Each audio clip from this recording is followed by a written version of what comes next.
Welcome everybody, welcome to my channel to English coaching. সবাইকে বলো প্রথম থেকে ক্লাসটি মনোযোগ সহকারে করতে। আর আজকে যেটা চ্যানেলে প্রথম আছো এবং এখনো চ্যানেলটিকে যেটা সাবস্ক্রাইব করনি তারা অবশ্যই চ্যানেলটিকে সাবস্ক্রাইব করে প্রতিনিয়ত এই ধরনের ইম্পর্টেন্ট এবং ইন্টারেস্টিং ক্লাস করতে থাকো। তো আজকে ক্লাসটি ভীষণ ইন্টারেস্টিং হতে চলেছে, কারণ আজকে বরং শব্দটিকে আমরা কত রকম ভাবে ইংলিশে ব্যবহার করতে পারি এবং বিভিন্ন ধরনের সেন্টেন্স আমরা একে অপরকে ইংলিশে বলতে পারি, তা আজকে ক্লাসের মাধ্যমে আমরা দেখে নেব। তো দেখো, তোমার বরং আজ এখানে থাকাই ভালো, বরং শব্দটি ব্যবহৃত হয়েছে। তোমার বরং শেষ বাসটি না ছাড়াই ভালো। তনু লেখার চেয়ে বরং পড়তে পছন্দ করে, এটাই বরং ভালো। তো আমরা কিভাবে সেন্টেন্স গুলিকে বলতে পারি, এবং আরো এই ধরনের সেন্টেন্স প্রচুর রয়েছে, তো সেই সেন্টেন্স গুলিকে আমরা বরং শব্দটি ব্যবহার করে কিভাবে বলবো সেটি আজকে ক্লাসের মাধ্যমে দেখে নেব। তো চলো ক্লাসটি শুরু করা যাক। তোমরা প্রথম থেকে শেষ অবধি মনোযোগ সহকারে ক্লাসটি করতে থাকো। তো প্রথমে কোন সেন্টেন্সটি রয়েছে দেখো, সে বরং মরবে তবু শিবুবাবুর কাছে আত্মসমর্পণ করবে না। তো দেখো, বরং মরবে, তো দেখো এখানে দুটি কাজ, আত্মসমর্পণ করা এবং মরা, এবং সাবজেক্টের কাছে কিন্তু মরাটাই বেশি প্রেফারেন্স। তো এখানে বরং শব্দটি এবং দুটির মধ্যে একটি প্রেফারেন্স বেশি পাচ্ছে। তো সেক্ষেত্রে আমরা সেন্টেন্সটিকে কিভাবে বলতে পারি দেখো, he would rather die than surrender to Shibu Babu. He would rather die than surrender to Shibu Babu. তো দেখো, এখানে যখন দুটি জিনিসের মধ্যে কোনো একটি প্রেফারেন্স বেশি পাবে, তো সেক্ষেত্রে সাবজেক্টের কাছে যখন কোনো একটি জিনিস প্রেফারেন্স বেশি পাবে, যে কোনো একটি বেশি ভালো বলে মনে হচ্ছে, তো সেক্ষেত্রে আমরা কিন্তু উড রাদার ব্যবহার করে বরং শব্দটি বলে এই ধরনের সেন্টেন্স কিন্তু আমরা বলতে পারি। তো দেখো সেক্ষেত্রে সাবজেক্ট, তারপরে উড রাদার, তারপরে যেটা প্রেফারেন্স তার কাছে বেশি, তো সেটি দেখো সে মরবে, তো তার আত্মসমর্পণ করার থেকে তার কাছে মরাটা ভালো। তো সেক্ষেত্রে দেখো হি উড রাদার ডাই। তারপরে দেখো দেন, কোনটার থেকে, দেন সারেন্ডার টু শিবুবাবু, শিবুবাবুর কাছে আত্মসমর্পণ করার থেকে। তো দেখো এক্ষেত্রে ডাই এবং সারেন্ডার দুটি কিন্তু বিয়ার ইনফিনিটিভ হিসেবে আমাদেরকে ব্যবহার করতে হবে। তো এক্ষেত্রে যে ভার্বটি আমরা ব্যবহার করব সেটি বিয়ার ইনফিনিটিভ হিসেবে, অর্থাৎ উইদাউট টু হিসেবে কিন্তু আমাদেরকে ব্যবহার করতে হবে। পরের সেন্টেন্সটিকে দেখো, রাকেশ বরং ভিক্ষা চাইবে তবু চুরি করবে না। তো দেখো বরং শব্দটি ব্যবহার হবে, এবং আমরা কিভাবে উড রাদার ব্যবহার করতে পারি, Rakesh would rather beg than steal, Rakesh would rather beg than steal. তো দেখো উড রাদার, রাকেশ, তারপরে উড রাদার, এবং তার কাছে প্রেফারেন্সটা কোনটা বেশি, ভিক্ষা চাওয়াটা, তার কাছে চুরি করার থেকেও ভিক্ষা করাটা ভালো। সেই জন্য দেখো would rather beg than steal, চুরি করার থেকে। তো দেখো এক্ষেত্রে দুটি কিন্তু বিয়ার ইনফিনিটিভ হিসেবে আমরা ব্যবহার করতে পেরেছি।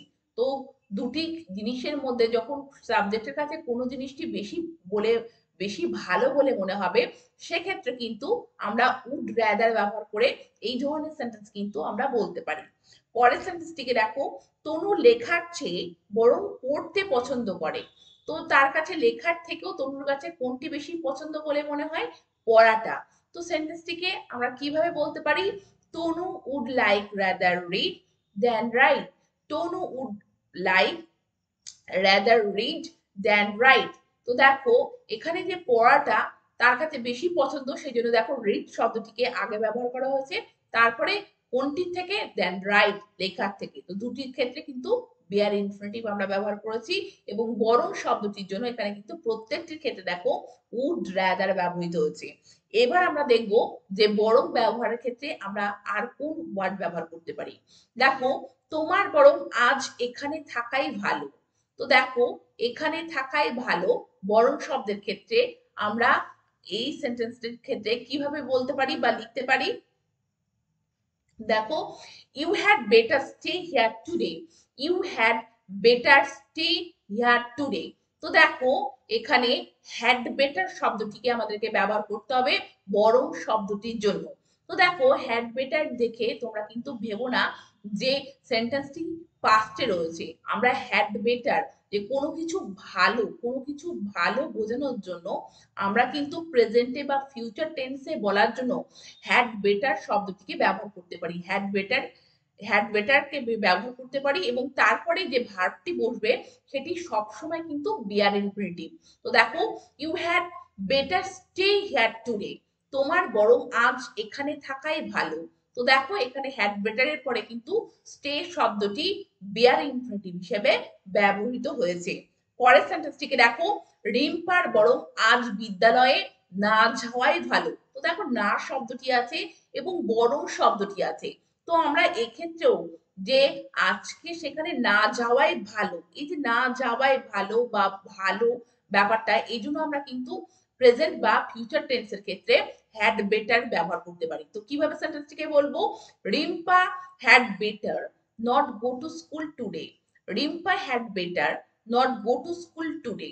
তো দেখো, হ্যাড বেটার এর পরে তারপরে কিন্তু নট গো অর্থাৎ বিয়ার ইনফিনিটিভ হিসেবে কিন্তু গো শব্দটি ব্যবহার করা হয়েছে এবং না যাওয়ায় যেহেতু সেই জন্য not go to school today.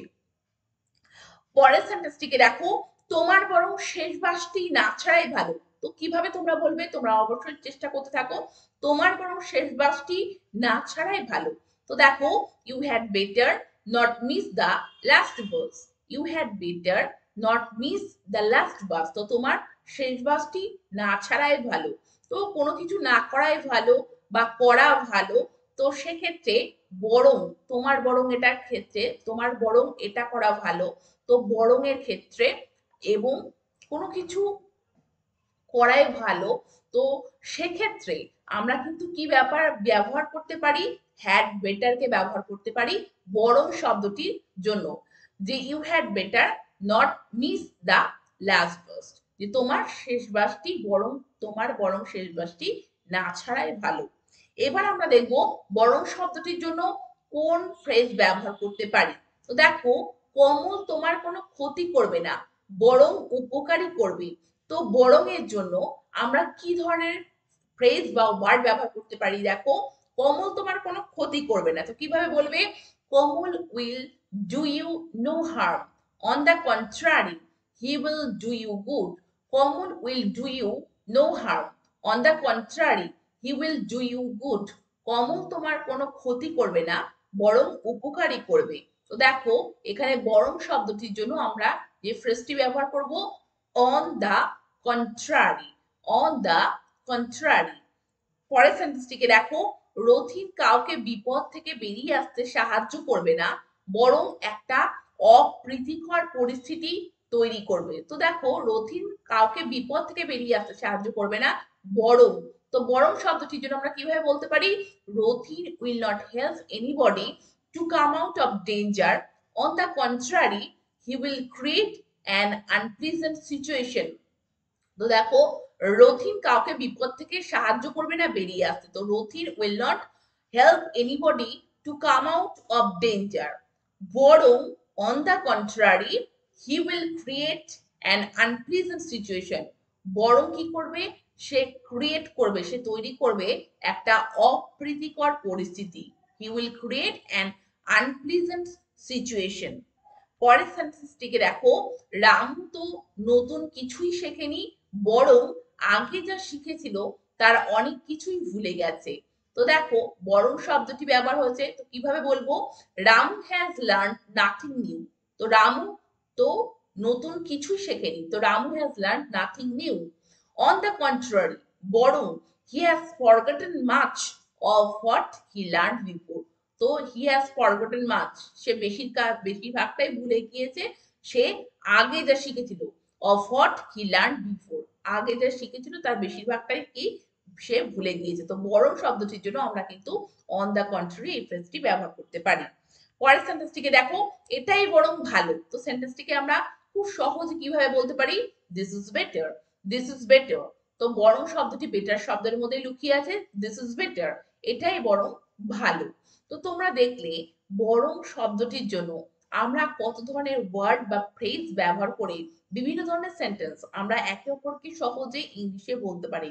তো তোমরা এই ধরনের সেন্টেন্স অবশ্যই একে অপরকে বলে প্র্যাকটিস করতে থাকো ইংলিশে, আর চ্যানেলটিকে সাবস্ক্রাইব রেখে প্রতিনিয়ত এই ধরনের ইন্টারেস্টিং ক্লাস করতে থাকো। Thank you very much, thank you for watching this video.